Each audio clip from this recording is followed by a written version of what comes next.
Still a nasty one. Oh, they're trying to tell Aura how to do it. They pick up the Faramis.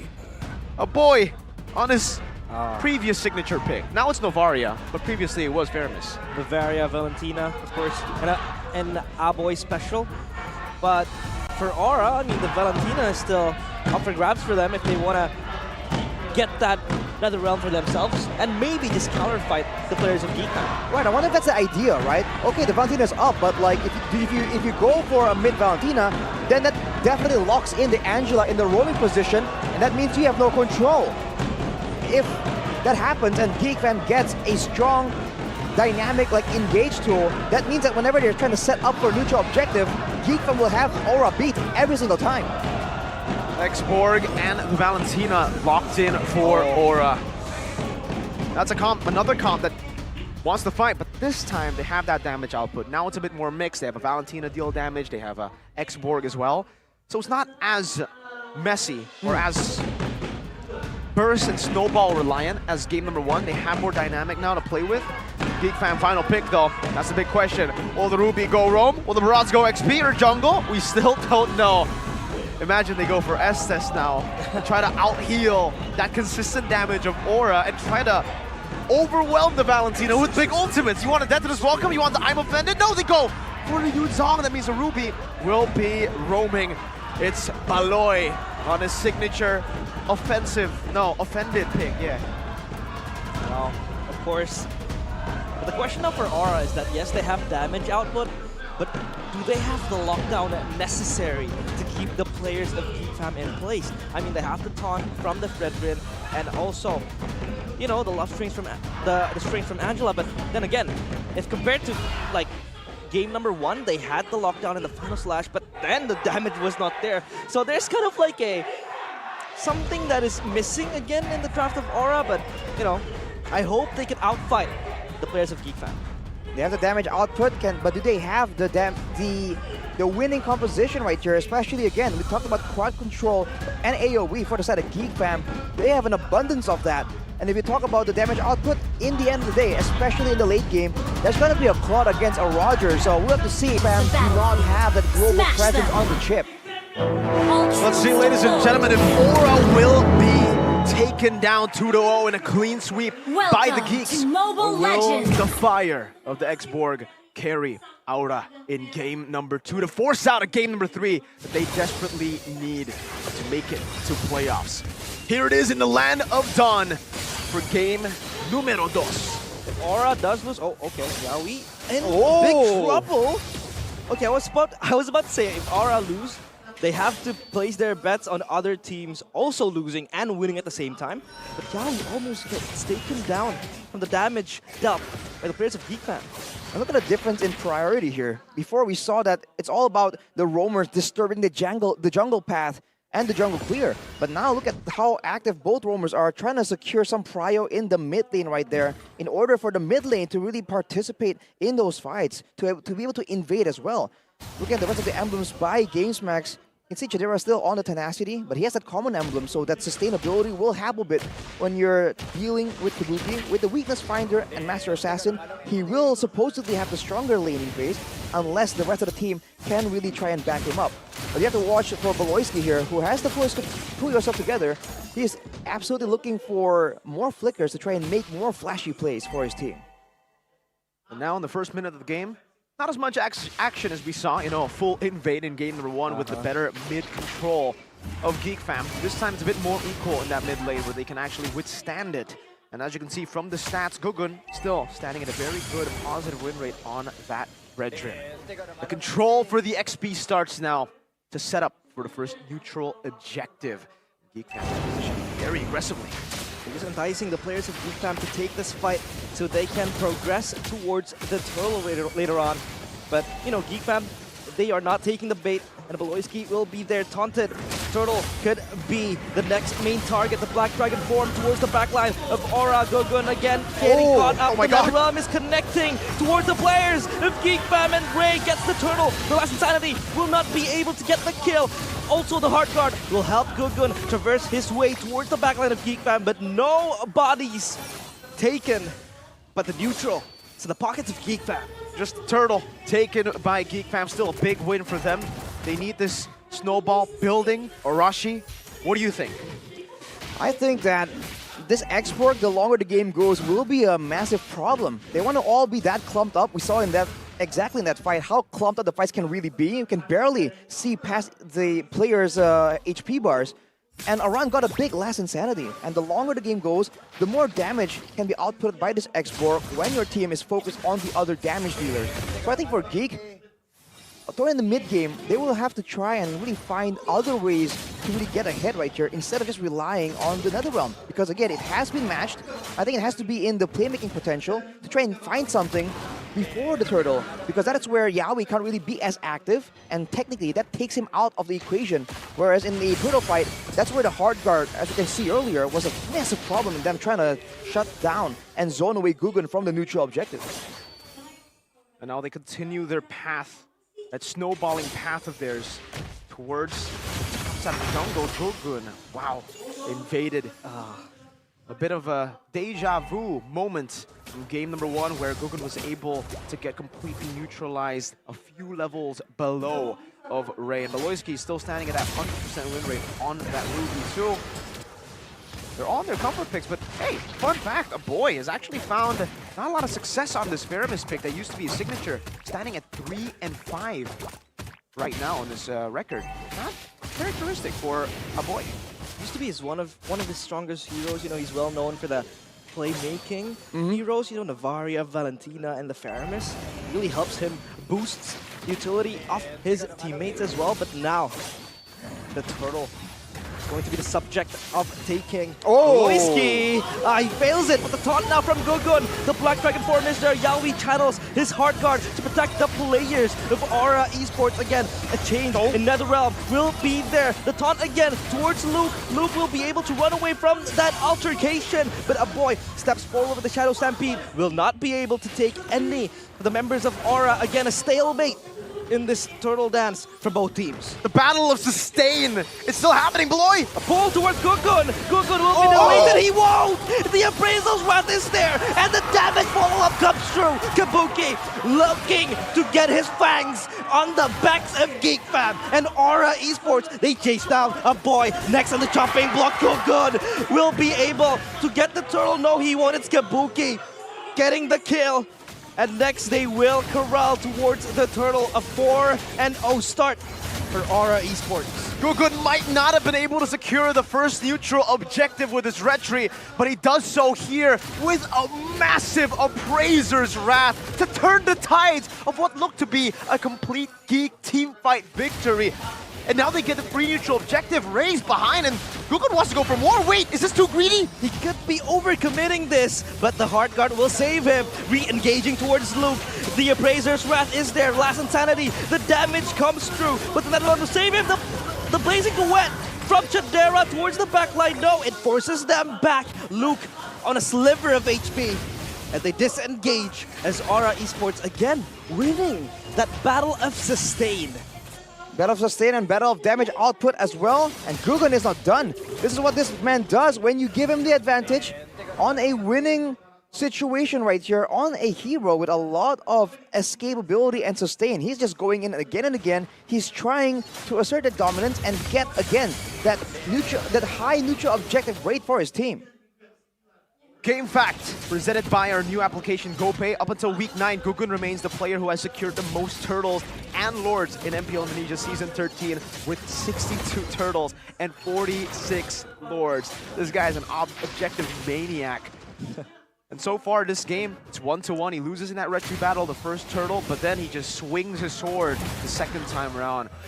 Man, Geek Fam, technically forward is scaling into the mid-game.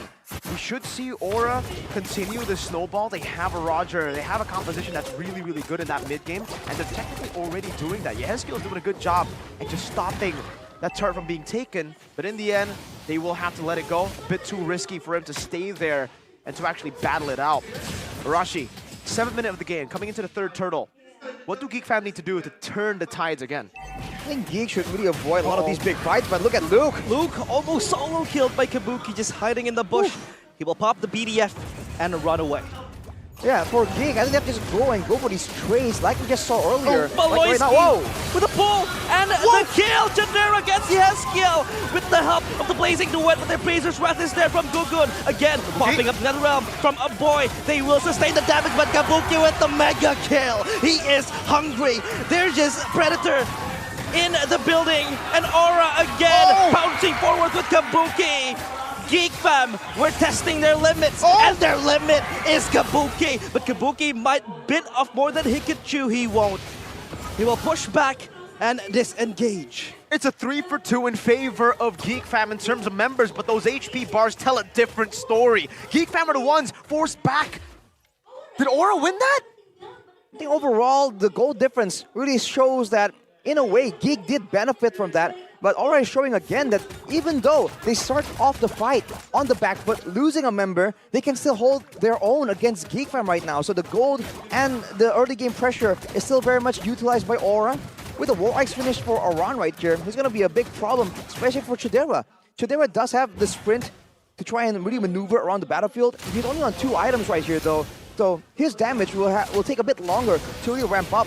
And with the Flash of the Oasis completed for Yaoi, this means that again, in a full-on collision, for now, Aura will absolutely still have the pressure. A mid-lane brawl will ensue as Chidera pops up the Blazing Duet, but it won't catch anyone.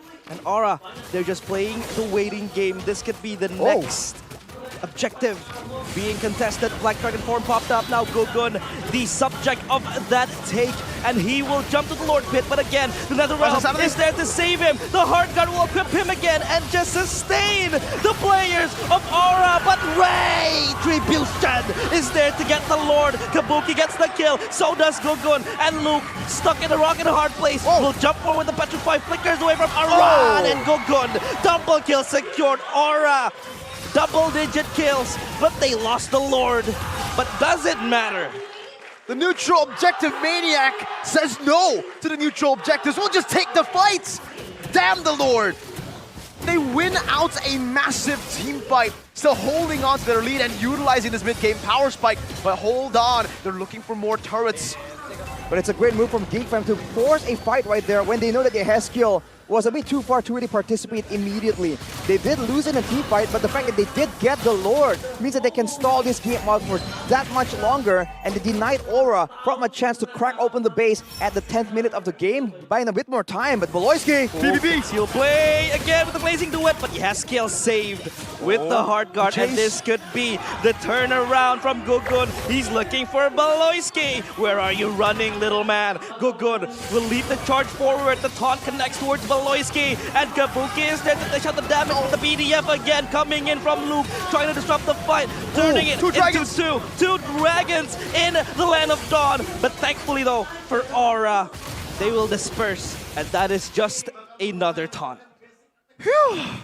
What another crazy skirmish from what looked to be a Geek Fam pick-off attempt to then an Aura chase, to then a Geek Fam disengage, and now both teams respecting each other, backs away. That was a risky fight to take, man, but hey, look at the timers. It was a risk that they can take.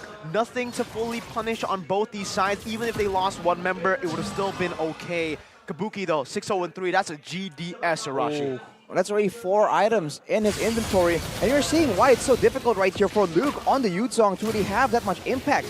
Early on, a lot of his Furious Dives were just maneuvered out of, and he's forced to use them at all times of the fight instead of being the main engager. And now, when he is still flying around in the Black Dragon form, Kabuki immediately just chunks him down in a matter of 4 or 5 hits.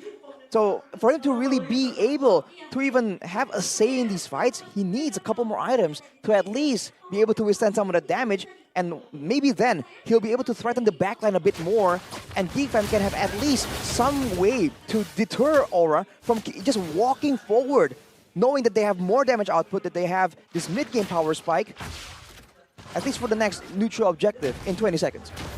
So mid-game still in the hands of Aura. Your mid-game could be in the hands of yourself, ladies and gentlemen, if you want to go and take the Exorcist bundle later on for skins, because that will definitely increase the level of play. It does increase mine, no. Maybe that's placebo, but I think it's the skins, obviously. I think for players as well. Anyways, let's get back into the game. Mid-game power spike, obviously still in the hands of the Flaming Dragons. but it's only a 2,000 gold lead. Are they comfortable with this? I don't think so. That Claude is still scaling very slowly, but very surely, and he's building up to be a threat. Look at him. Bam, looking for a rebuttal. Chidera almost get caught in the process. Good. Again, stepping forward like a brave man he is. And the Lord, again, just in the middle of a tug of war between two angry teams. And look at the macro play from Aura, though, sending the Angela. Probably going to get a neutral objective here. Geek might be forced to try and go for a bit of a pickoff. 4 items in the inventory of Chidera. He has a Wind of Nature as well, so he has a lot of damage. Can he output it in time, though? BDF popped up, and the Daytona's welcome towards Iran. Will he be the next main Oh! course? Retribution strikes again, but now the Black Dragon form has been gone, and the realm popped up, and Chidera is able to escape, but Logo dead in the hands of the Appraiser's wrath, and the last Insanity will look for a boy, fishing him down, and again Kabuki jumping in. An angry werewolf is in the building, and that werewolf is Kabuki. Aura losing the Lord, but winning the kills. You may have clipped the dragon's wings, but even on his feet, it can still burn you down with its flames. The dragons look for one last push, but they can't. They need to deal with the Lord. They need to deal with these waves. Geek fam, they're losing heavily in these team fights, but they are successful at prolonging the game. 14 minutes in, when does that power spike hit for Geek fam? I think it hits at about now. I think they're just waiting really for a boy to really start ramping up in his damage output and in trying to find situations where they can be the ones with more of an advantage. Look at the gold difference right here. Even though they lost multiple members, it's still only at 2K. And if you look specifically at the gold lane, Chidera is matching Kabuki in the gold and in the damage as well. Look at that. Massive shred. The late game potential the Claude is showing. You can see the items, even the Melfic Roar done. Poor Claude. That's the tip of the spear for Geek fam. Now they need to be able to land that spear into the dragon, stab him, and take them out, because even with that power spike, the AoE that Aura have is ridiculous. You cannot write them off. A lot of times, of course, Geek fam being trapped in the AoE, and the fact that Gugun is just so brave to step forward and tank the damage, but you have to be careful. Chidera, time and time again, has been the damage dealer for Geek fam, and the fact that he has 4 items, or full items so far, he's just power farming his way towards the late game, and if Geek fam are able to weather the storm, they might have a shot at turning everything around. And you have to remember that a boy has a bit of an advantage. He has the passive, right? That time and time again, Geek fam have very sneakily used to get an advantage. They'll sacrifice a boy to get someone else, and if the death timers are long enough, it becomes absolutely worth it. But of course, in any real fight right now, for now, until the gold lead and EXP lead really equalizes, Geek fam still have to rely on Beloyski to try and find the catch, and with more items in the inventory of Chidera and a boy, there's a chance that a big I'm offended can be translated directly into a pickoff.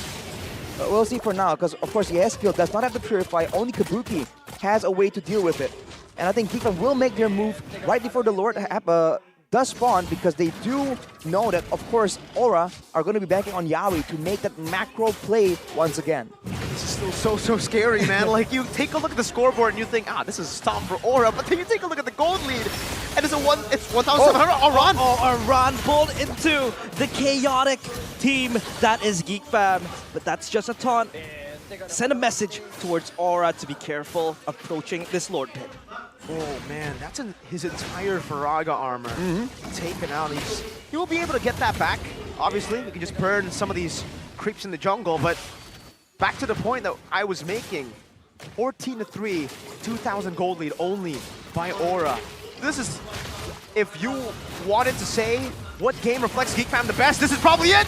BDF now towards the backline. Chidera just spinning her with the blazing duet, but the hard gun is there. Arad gets Ray. The backline though, Gugun gets another kill as well. A boy is very low. He is gonna be chopped down. He won't. He's still surviving, but legendary for Kabuki. Chidera is able to run away. No, he won't. A wipeout as the red flaming dragons spew out their flames. The dragon beaten down to the ground with no wings left, clipped down, but they flame through. They're gonna go for it! This is the end. The crystal next on their eyes. A boy just evaporate, and Aura Esports take flight. Not in the skies, but they're slowly ascending. Game 3 next in the cards. The tip of the spear, Chidera got melted down by the flame.